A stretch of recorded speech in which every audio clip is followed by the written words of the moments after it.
Good morning to all of you. Welcome to the series of stress management.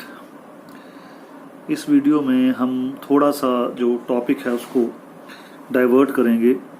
हमने strategies to manage stress के बारे में discuss किया था कि उसमें हमारे पास एक तो जो ऑप्शन है वो मेडिटेशन की हमने डिस्कस की थी, दूसरी हमने म्यूज़िक का भी डिस्कस किया था इन द प्रीवियस वीडियो। तो वो जो स्ट्रेटजीज़ हैं वो अपने लेवल पे बहुत अच्छा काम करती हैं और उनके रिजल्ट्स भी बहुत अच्छे हैं, लेकिन उनके अंदर एक जो हमारा पॉइंट है बहुत अच्छा जिसका बेनिफिट हो सकता है, वो पॉइंट है कि आप जो स्ट्रेस की क्रिएशन होती है वहाँ से अगर स्टार्ट करते हैं उसका सॉल्यूशन, तो आपको पहले तो उस चीज़ का जो रीज़न था, जो कॉज था, वो डिटेक्ट करना है। वो डिटेक्ट करने के बाद यूजुअली अगर तो हमारी लाइफ में स्ट्रेस किसी इंसिडेंट से हुआ, कोई एक्सीडेंट हो गया, कोई ट्रेजेडी हो गई, वो तो एक अलग सिचुएशन है। लेकिन अगर हमारा जो स्ट्रेस है वो कॉन्फ्लिक्ट के साथ हुआ है, यूजुअली कॉन्फ्लिक्ट के साथ ही होता है, वहाँ से हमारी ईगो जो है वो डिस्टर्ब करने लग जाती है कि उसने मेरे को ऐसा क्यों कहा, उसने मेरे साथ ऐसा क्यों बिहेव किया। तो उस चीज़ का सॉल्यूशन सिर्फ एक ही है, वो है कि उसको आप रिजॉल्व करिए अपने लेवल के ऊपर, उस पर्सन के साथ अपने रिलेशंस को इम्प्रूव करके, या जो चीज़ आपको पहले बेनिफिट दे सकती है वो ये है कि आप कम्युनिकेट कीजिए। अब कम्युनिकेशन जो है एक बहुत ही ज़्यादा इम्पॉर्टेंट टूल है हमारी लाइफ में, क्योंकि कम्युनिकेशन जो है उसके साथ बहुत सी प्रॉब्लम्स को रिजॉल्व किया जा सकता है। अगर हम सोचें कि मैं 100% ठीक हूँ और दूसरा 100% गलत है, तो प्रॉब्लम सॉल्व कभी नहीं हो सकती। या दूसरा पर्सन ये सोचे कि मैं 100% ठीक हूँ और आप 100% गलत हैं, तब भी ब्रिज नहीं बनेगा आपस में।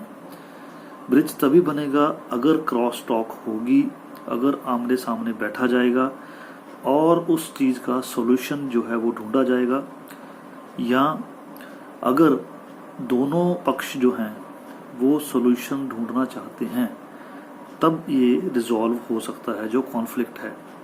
तो इसको हम कम्युनिकेशन थ्रू कॉन्फ्लिक्ट, कॉन्फ्लिक्ट को रिजॉल्व कैसे करना है, हमने कॉन्फ्लिक्ट मैनेजमेंट थ्रू कम्युनिकेशन, इसको हम नाम दे सकते हैं इस चीज़ का। अब इसके अंदर जो अड़चन आती है वो क्या आती है? अड़चन ये आती है कि हम उस बात को नेगेटिवली सोचते रहते हैं और स्ट्रेस को बढ़ाते रहते हैं। उससे होता क्या है कि हम उस चीज़ को रिजॉल्व करने में या उसका सलूशन ढूंढने में बिल्कुल भी फोकस ही नहीं कर पाते, क्योंकि हमारी ईगो जो है वो आड़े आ जाती है कि हम अगर नीचे हो गए तो फिर वो हमारे बारे में क्या सोचेगा। और शायद यही चीज़ दूसरा पर्सन भी सोचता है कि अगर हम नीचे हो गए तो हमारी उसके सामने क्या रह जाएगी। तो इस वजह से इसका फिर सॉल्यूशन निकल ही नहीं पाता, क्योंकि दोनों पक्ष जो हैं वो अपनी ईगो को पकड़ कर बैठ जाते हैं और सॉल्यूशन को ढूंढने में नाकामयाब हो जाते हैं। और इससे होता क्या है फिर? इससे जो आपका स्ट्रेस है वो बढ़ता रहता है, क्योंकि नेगेटिविटी आपके ऊपर हावी रहेगी और आप उसके प्रति नेगेटिव ही सोचते रहेंगे, वो आपके प्रति नेगेटिव सोचता रहेगा, और जब सोचोगे तो फिर एक्शन भी होगा, कोई ना कोई इस प्रकार की एक्टिविटी हो जाएगी, कोई ना कोई इस प्रकार का एक्शन हो जाएगा कि वो चीज़ जो है उसके लिए सॉल्यूशन जो है वो निकलना पॉसिबल नहीं हो पाएगा। इस चीज़ को करने के पीछे एक इंस्पिरेशन की ज़रूरत है हमारे लिए। वो इंस्पिरेशन क्या है? वो इंस्पिरेशन है कि हमने ये सोचना है कि हमारे लिए लाइफ में सबसे ज़्यादा इम्पोर्टेंट क्या है, हमारे लिए लाइफ में सबसे ज़्यादा प्रीशियस क्या है। पैसा, स्टेटस, रिचनेस, मटेरियलिस्टिक थिंग्स। तो मेरी जो सोच है वो ये है कि सबसे ज़्यादा इम्पोर्टेंट और सबसे ज़्यादा वैल्यूएबल जो है वो है पीस ऑफ माइंड। वो अगर पीस ऑफ माइंड के लिए हमको कहीं झुकना भी पड़ जाए तो इट इज़ वर्थ।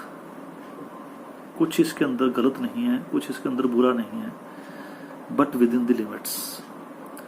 ये भी ना हो कि दूसरा इसका नाजायज़ फ़ायदा उठाना शुरू कर दे, दूसरा इसको गलत तरीके से लेना शुरू कर दे, तो ये भी उचित नहीं है, क्योंकि वो फिर आपके लिए भी स्वीकारनीय नहीं होगा। इस वजह से इस बात का ध्यान रखना ज़रूरी है कि हमने अपनी सेल्फ रिस्पेक्ट को भी मेंटेन रखना है, हमने पीस ऑफ माइंड को भी प्रायोरिटी देनी है। और ये चीज़ वहाँ पर लागू होती है जहाँ पर दोनों पक्ष इस चीज़ के लिए सहमत हों।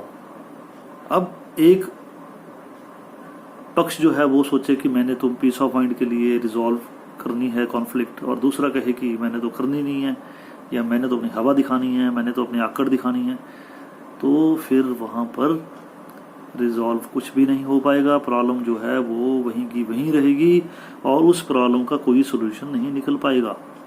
This is very much sure. और इसके कारण बहुत सारी जो विवाद हैं वो बहुत ज़्यादा फ्लेयर अप हो जाते हैं। क्यों? अभी तो 2 पर्सन्स की बात कर रहे हैं, धीरे धीरे ये 2 पर्सन्स 2 ग्रुप्स के अंदर डिवाइड हो जाते हैं। एक की धारणा कुछ है, दूसरे की धारणा कुछ है। अब यहाँ पर एक बात समझनी बहुत ज़रूरी है। One thing is difference of opinion, one thing is difference of opinion and other thing is opposition of opinion. Difference तो हो सकता है, और अगर डिफरेंस है तो इसका मतलब ये नहीं कि वो आदमी आपका दुश्मन है। एक ही चीज़ को लेकर किसी की राय हो सकती है कि ये काम ऐसे किया जाए, ये इस तरीके से किया जाए, दूसरा आदमी कहता नहीं ये इस तरीके से किया जाए। हो सकती है conflict can be there in the opinions, but उसका मतलब ये नहीं है कि हमारी आपस में दुश्मनी होगी और हमारी आपस में लड़ाई होगी। वो तब होगी हम सोचेंगे कि मैं ठीक हूँ, ये तो गलत है, मैंने तो इसको एंटरटेन करना ही नहीं है, इसकी सजेशन को भी एंटरटेन नहीं करना, फिर नहीं हो पाएगा कुछ भी। अगर इस तरह की अप्रोच बनेगी 2 टीम्स की, 2 ग्रुप्स की, 2 पर्सन्स की, फिर जो है उसका सॉल्यूशन होना संभव ही नहीं है। और धीरे धीरे फिर ये चीज़ें बहुत ज़्यादा फ्लेयर अप हो जाती हैं। इन चीज़ों के कारण बहुत सारी डिस्टर्बेंसेस सोसाइटी में भी हो जाती हैं, क्योंकि वो एक ही सोच को लेकर चलते हैं और उसी के साथ फिर हिंसा भी जुड़ जाती है, उसी के साथ फिर जो असामाजिक तत्व भी साथ में उनके ज्वाइन कर जाते हैं। तो वो फिर बढ़ते बढ़ते बढ़ते बढ़ते कार्य जो है वो बहुत सिचुएशंस ख़राब हो जाती हैं और फिर वो काबू नहीं आती हैं। तो ये अगर सोच जो है सभी लोग इस प्रकार से रखें तो समाज हमारा जो है वो डेफिनेटली बहुत एक अच्छा प्लेजेंट प्लेस बन सकता है, without any conflict, without any disturbance. बहुत उसके अंदर अच्छी लाइफ बन सकती है, पीस ऑफ माइंड के साथ बन सकती है, अगर सभी लोग इस प्रकार से सोचें। तो फिर घूमकर वहीं पे आते हैं कि कम्युनिकेट करना बहुत ज़रूरी है। कम्युनिकेट करना चाहिए, अगर गुस्सा है तब भी कम्युनिकेट करना चाहिए कि मैं गुस्सा हूँ आपके साथ। फिर वो रिजॉल्व होगी बात, भाई क्यों गुस्सा हो आप मेरे साथ, किस बात से आपको हमारे साथ नाराज़गी हो गई है। तो धीरे धीरे फिर वो चीज़ रिजॉल्व हो सकती है, क्योंकि उसने अपना गुस्सा निकाल लिया, बोल करके निकाल लिया। बोल कर निकालना बहुत आसान है गुस्सा, और अगर नहीं बोलते तो फिर वो हिंसा के ऊपर आ जाएगा, फिजिकल असॉल्ट के ऊपर आ जाएगा, तो गड़बड़ हो जाएगी।